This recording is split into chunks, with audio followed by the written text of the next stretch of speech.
ইন্নামা আমওয়ালুকুম ওয়া আওলাদুকুম ফিতনা। এই দুনিয়ার মধ্যে সন্তান সন্ততি এবং তোমার সম্পদ আর সন্ততি, এই দুইটা তোমার জন্য ফিতনা। তোমার সম্পদ আছে, তোমার সন্তান আছে, এই দুটোটা তোমার জন্য ফিতনা। কে বলেছেন? কে বলেছেন? কি বলেছেন? সন্তান বলেন আমার সাথে, সন্তান আছে এবং সম্পদ আছে, এই দুটোটাই তোমার জন্য দুনিয়ার ফিতনা, মানে দুটোটাই তোমার জন্য বিপজ্জনক। তাহলে তুমি এখান থেকে বাঁচতে হবে কিভাবে? আল্লাহ রাব্বুল আলামিন তোমাকে যে সম্পদ দিয়েছেন, ওই সম্পদগুলি তুমি ভালো কাজে ব্যয় করো। আল্লাহ তাআলা তোমাকে যে কয়েকটি সন্তান দিয়েছে, আছে না নাই? এই সন্তানগুলোকে মাদ্রাসায় ভর্তি করাও, কোরআনের খাদেম বানাও, কোরআনের প্রেমিক বানাও, ভালো কাজে দিয়ে দাও, ভালো কথা বলো।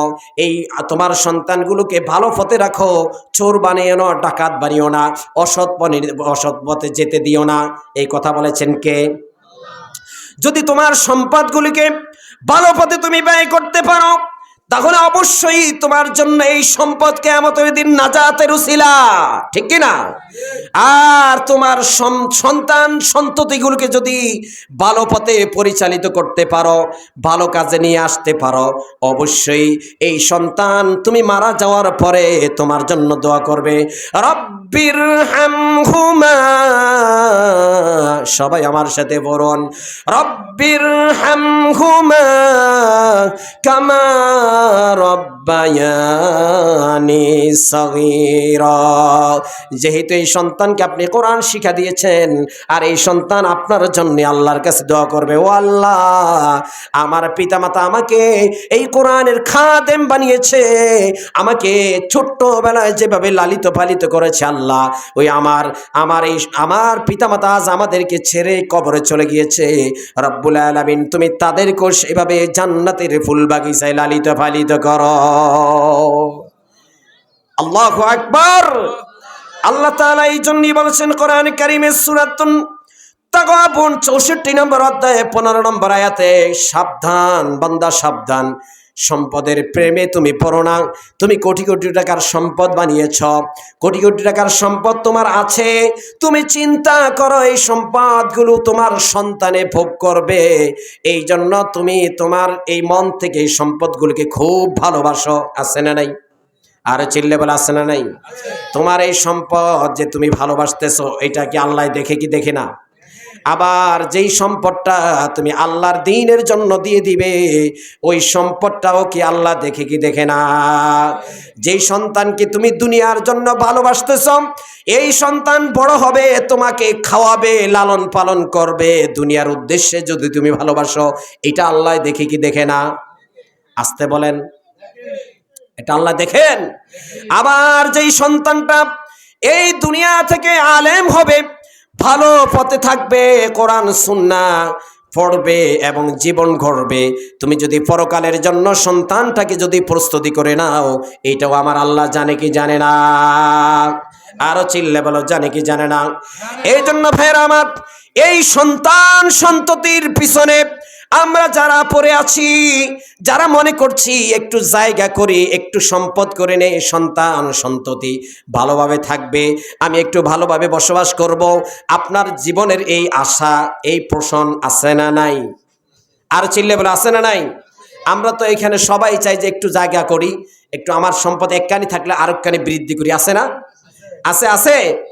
আল্লাহ তাআলা বলেন, বান্দারে শোনো, কোরআনে কারীমে সূরাতুত তাকাসুর অধ্যায় নম্বর 102 আয়াত নম্বর 1 থেকে 2 আল্লাহ পাক বলছেন, সময় আমার সাথে পড়ুন, আলহাকুমুত তাকাসুর হাত্তা যুরতুমুল মাকাবির। বান্দারে, তোমার মনে মনে যে আশা, তোমার মনে মনে বড় পোষণ করেছো, এই আশা এই পোষণ সব কিছু আল্লাহ তাআলা জানেন। আল্লাহ তাআলা বলেন, বান্দারে শোনো, তোমার এই আশা থাকবে অবশ্যই, তবে এই আশাটা তুমি যেদিন কবর পর্যন্ত পৌঁছে যাবে, ওই দিন পর্যন্ত তোমার এই আশা থেকেই যাবে। ওই দিন পর্যন্ত এই আশাটা থেকে যাবে, তোমার আশার শেষ হবে না। তবে এটার পিছনে তুমি পড়ো না। কাল্লা সাউফা তা'লামুনা সুম্মা কাল্লা সাউফা তা'লামুন, অবশ্যই তোমাকে জিজ্ঞাসিত করা হবে। সুম্মা লাতুসআলুন্না ইয়াওমাইযিন আনিন নাঈম, তোমার জীবনে যত নিয়ামত আল্লাহ তাআলা দিয়েছেন, সম্পদের নিয়ামত দিয়েছেন, সন্তানের নিয়ামত দিয়েছেন, ছেলে সন্তান তোমাকে নিয়ামত দিয়েছে আল্লাহ, মেয়ে সন্তান দিয়েও তোমাকে এমন বড় নিয়ামত আল্লাহ দিয়েছেন, এই সব সম্পর্কে প্রশ্ন করবেন কে? সুম্মা লাতুসআলুন্না ইয়াওমাইযিন আনিন নাঈম। আল্লাহর নবী, প্যারা নবী, বিশ্ব নবী জনাবে মুহাম্মদুর রাসূলুল্লাহ সাল্লাল্লাহু আলাইহি ওয়াসাল্লাম তিনি বললেন, লাউ আন্না লিবনে আদম ওয়াদিয়াইনি, যদি বনি আদমকে দুটি স্বর্ণের উপত্যকা দেওয়া হয়, যদি বনি আদমকে দুটি স্বর্ণের উপত্যকা দেওয়া হয়, মিম্মালিন লাবতাগ, তারপরও সে আশায় থাকবে, তারপরও সে, এই কথা বলেন না, কি বলছেন বিশ্বনবী? যদি কোনো বনি আদমকে দুটি স্বর্ণের উপত্যকা মানে দুইটা পাহাড় যদি দিয়ে দেওয়া হয়, ধর এটা তোর, আল্লাহ তাআলা যদি বলে, হে বনি আদম, এই দুইটা স্বর্ণের পাহাড় তোমাকে আমি দিয়েছি মালিক বানিয়া, তারপরও লাবতাগ, বিশ্বনবী বলেছেন ওই ব্যক্তি আশা করবে, ওই ব্যক্তি আশা পোষণ করবে, ওয়াদিয়াইনি সালিসান, আরো একটি স্বর্ণের উপত্যকা আল্লাহ তুমি আমাকে দাও। বুঝছেন, বিশ্বনবী বলেছেন দুইটা স্বর্ণের উপত্যকা দিয়েছে, এরপরও সে আশা করে যে আরেকটা দাও, এইভাবে তার জীবনটা কেটে যাবে। ওয়ালা ইয়ামলাউ জাওফা ইবনে আদম ইল্লা তুরাব, আল্লাহর নবী, প্যারা নবী, বিশ্ব নবী জনাবে মুহাম্মদুর রাসূলুল্লাহ সাল্লাল্লাহু আলাইহি ওয়াসাল্লাম তিনি বললেন, তারপরও বান্দার পেট ভরবে না। তৃতীয় আরেকটি যদি উপত্যকা দেওয়া হয়, আরেকটা চাবে, তারপরও তার বান্দার পেট ভরবে। ইল্লা তুরাব, মাটি ছাড়া, মাটি ছাড়া, তার মানে হলো কবরে যাওয়া পর্যন্ত তার এই পেট আর ভরা যাবে না।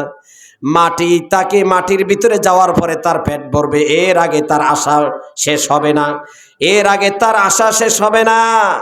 আল্লাহ রাব্বুল আলামিন এই জন্য বললেন, বান্দারে ফিরে আসো সেখান থেকে, আল্লাহকে সব চাইতে বেশি ভালোবাসো। কোরআনে কারীমের সূরার নাম সূরা তাওবা, আল্লাহ বলছেন, أحب إليكم من الله ورسوله فتربصوا حتى يأتي الله بأمره। যারা দুনিয়ার লোভে পড়ে যায়, যারা দুনিয়ার মোহতে পড়ে যায়, যারা দুনিয়ার আকর্ষণে পড়ে যায়, ওই ব্যক্তি আল্লাহকে ভালোবাসতে পারে না, ঠিক কিনা? কবরে গেলে আমাদের সাথে থাকবেন কে? আরো চিল্লে বলো কে? এই জন্য আল্লাহ রাব্বুল আলামিন বলেন, বান্দারে শোনো, দুনিয়া থেকে যাওয়ার পূর্বে পরকালের জগৎটাকে তুমি গুছিয়ে নাও, পরকালের জগৎটাকে তুমি সাজিয়ে নাও। দুনিয়ার এই সন্তান, দুনিয়ার এই সম্পত্তি তোমার জন্য কোনো কিছুই কাজে আসবে না। যেই ব্যক্তি 5 তলা বিল্ডিং এর মালিক হয়েছে, ওই লোকটি যখন মারা যায় বিল্ডিংটা তাকিয়ে যায়, ঠিক কিনা? এই ব্যক্তি যতই ইচ্ছা পোষণ করবে আরো 10 তলা বিল্ডিং এর মালিক হবে, কিন্তু এটা তার নয়, এটা পৃথিবীর সম্পদ, পৃথিবী থেকে যাবে। তাহলে আপনি আর আমি সম্পদ জুগিয়েছি, আর মরণের পরে কবরে যখন বলবে সম্পদ তুমি কিভাবে জুগিয়েছ, মায়ের খাতে হবে আপনি আর আমি। দুনিয়ার মধ্যে সন্তানগুলি ভোগ বিলাস করবে, কথা বলেন, মায়ের খাবো কবরে যাওয়ার পরে। আমি আর আপনি এই সম্পদ, আপনার সন্তান সন্ততি যারা আছে এরা ভোগ বিলাস করবে, আনন্দ করবে। বছর চলে যাবে, বাবার কথা মনে থাকবে না, যদিও বাবার কথা মনে হয়। সন্তানগুলি আবার যখন দুনিয়া থেকে বিদায় নিয়ে যাবে, নাতি বলবে এটা আমার সম্পদ।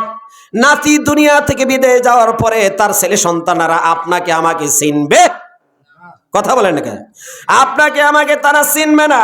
এই জন্য আল্লাহ রাব্বুল আলামিন কোরআনে কারীমের সূরার নাম সূরাতুল মুনাফিকুন, অধ্যায় নম্বর ৬৪ আয়াত নম্বর ১২, আল্লাহ পাক বলেছেন, বান্দারে শোনো, ওয়া আনফিকু মিম্মা রাযাকনাকুম মিন ক্বাবলি আইয়াতিয়া আহাদাকুমুল মাউত। ওয়া আনফিকু, ব্যয় করো, ওয়ানফিকু, ব্যয় করো, মিম্মা রাযাকনাকুম, আমি আল্লাহ রাব্বুল আলামিন যে সম্পদ তোমাকে দিয়েছি, যেই ধন দৌলত তোমাকে দিয়েছি, এই ধন দৌলত থেকে তুমি ব্যয় করো। কখন ব্যয় করবে শোনো, মিন ক্বাবলি আইয়াতিয়া আহাদাকুমুল মাউত, মৃত্যু আসার পূর্বেই তুমি ব্যয় করতে হবে। মৃত্যু হয়ে গেলে আর তোমার আমলনামা বন্ধ হয়ে যাবে, আর ব্যয় করতে পারবে না। যত আশা পোষণ করবে, আল্লাহ আমাকে একটু সুযোগ দাও, আল্লাহ বলবে, না রে বান্দা, তোমাকে 50 বছর হায়াত দিয়েছি, হায়াত দিলাম, 40 বছর হায়াত দিলাম, তুমি তো সেখানে ব্যয় করো নাই, আজ তোমার জন্য কোনো সুযোগ। এই জন্য মৃত্যু আসার পূর্বে ব্যয় করার জন্য আদেশ দিয়েছেন কে? আর চিল্লা বলো কে? আল্লাহ রাব্বুল আলামিন বলেন, ওয়ানফিকু মিম্মা রাযাকনাকুম। কথাটা কার? না নিজাম ভাই, কার? আল্লাহ তাআলার কথা স্পষ্ট আকারে বলছেন, ওয়ানফিকু। বান্দা, তুমি যদি না জেনে থাকো, এখন জানো। এই কোরআনের কথা যারা শুনবে, এদিকে একটু তাকান, ভালো করে তাকান। যাদের একান্ত প্রয়োজন ছাড়া উঠিয়েন না। আমি আপনাদের কাছে টাকা নেওয়ার জন্য আসি নাই। আমি আপনাদের দুনিয়ার সম্পত্তি দিয়ে পরকাল যেন আপনি পান, আমি আপনাকে শুধুমাত্র কোরআন থেকে বলে দিচ্ছি। কি বলেন? আপনি মানেন আর না মানেন সেটা আপনার বিষয়। কি বলেন? আল্লাহ তাআলা কিয়ামতের দিন যখন প্রশ্ন করবে, নিজাম তোমাকে যে কোরআন দিলাম, তুমি যখন জানলে মানুষদেরকে জানাল না কেন? তখন আমি আটকে যাব। এই জন্য আমি বিষয়গুলো আপনাদেরকে জানিয়ে দিচ্ছি। এবার এই কোরআন থেকে হেদায়েত দেওয়ার মালিক কে? আরে চিল্লা বলো কে? আমি যদি আপনাদের এখানে আরো 10 বছর তাফসীর করি, আমি কাউকে হেদায়েত দিতে পারবো না। হেদায়েতের মালিক কে? এতক্ষণ পর্যন্ত তো অনেক কিছুই বুঝলেন যে এই পৃথিবীটা আমাদের কি আসলে খেল তামাশা ছাড়া আর কিছুই। আর কথা বলেন, আছে আছে? আল্লাহ রাব্বুল আলামিন বলেন, বান্দারে শোনো, وأنفقوا مما رزقناكم من قبل أن يأتي أحدكم الموت। বান্দারে শোনো, এই দুনিয়া তোমার জন্য হচ্ছে ভোগবিলাসের জায়গা। এই দুনিয়া তোমার থাকার জায়গা নয়। এই দুনিয়াতে তোমার অর্থ পয়সা গোলানোর জায়গা নয়। অর্থ টাকা পয়সা ধন সম্পদ এগুলাকে তুমি ব্যাংক ব্যালেন্স করার জায়গা নয়। এই দুনিয়াটা হলো আদারুল খায়রুল আখিরা, আখিরাতের ঘর তৈরি করার জায়গা, আখিরাতের কৃষি ক্ষেত এই দুনিয়াটা। সুতরাং এই দুনিয়ার ভিতরে তোমাকে যেই সম্পদ দিলাম আমি, এই সম্পদ থেকে তুমি মাদ্রাসায় দান করো, মসজিদে দান করো, ইয়েতিমের পাশে গিয়ে দাঁড়াও। সমাজে অনাথ ইয়েতিম ব্যক্তি যারা আছে, অসুস্থ ব্যক্তি যারা আছে, তাদের পাশে গিয়ে দাঁড়াও, তাদেরকে তুমি দান করো। আর এটাই কিয়ামতের দিন তোমার জন্য থেকে যাবে। এই জন্য আল্লাহ রাব্বুল আলামিন আমাদেরকে বললেন, বান্দারে তুমি এই দুনিয়া থেকে আশা করো পরকালে জান্নাত পাবে। পাইতে চাই কি চাই না? আরো চিল্লা বলো, চাই কি চাই না? জান্নাত কি কেনা যায়? কথা বলেন, জান্নাত কেনা যায়? হ্যাঁ, জান্নাত কিনা যায়। আল্লাহ রাব্বুল আলামিন বলছেন, এই জান্নাত দুনিয়ার টাকা দিয়ে পয়সা দিয়ে সেদিন কেউ কিনতে পারবে।